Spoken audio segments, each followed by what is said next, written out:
Welcome to the Fuller Tracy Money Audio Commentary. This is Owen Tracy recording, and it is 2:59 p.m. That is Central Time. Today is December 18th.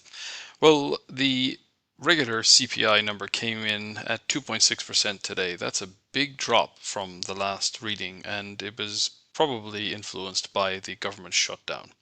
So some of these numbers are going to have to smooth out over time. And of course, this isn't the primary inflation measure that the Federal Reserve uses. They're looking at PCE, and I guess that'll be out in the not so distant future. But it's probably also going to have at least a correlation with what we see today. So then obviously, prices are still going up if they're rising at 2.6%, but we're getting a lot closer to the Fed's target. And it gives them the freedom. They can decide which one of the measures that they want to place emphasis on if they do want to cut interest rates.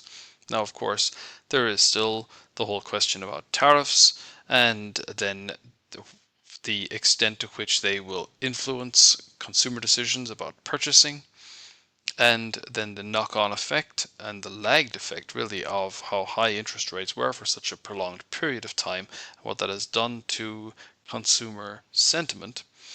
But this is good news overall. So we had a pretty significant rebound on the Nasdaq. The broad stock market was in relatively positive territory. Uh, the bond markets were a little bit steadier, so the 2-year and the 10-year both contracted a couple of basis points in here today. And then if we are likely to have lower interest rates overall, then that is additional fuel for the more speculative side of the stock market. So that was positive. There was also, of course, news today that President Trump has done a complete 180-degree turn from what his position was back in 2016, and now he is instructing the Department of Justice to reschedule cannabis from a Schedule 1 to a Schedule 3, and that would basically take it to well off the prohibition list. So obviously, that should be beneficial for the cannabis sector, but it will also probably have an influence on exactly what is considered to be the cannabis sector. So there's certainly some wiggle room in there as well.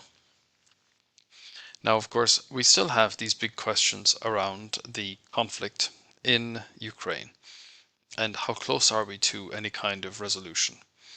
And I don't believe that paying much attention to the media is going to be fruitful. So I am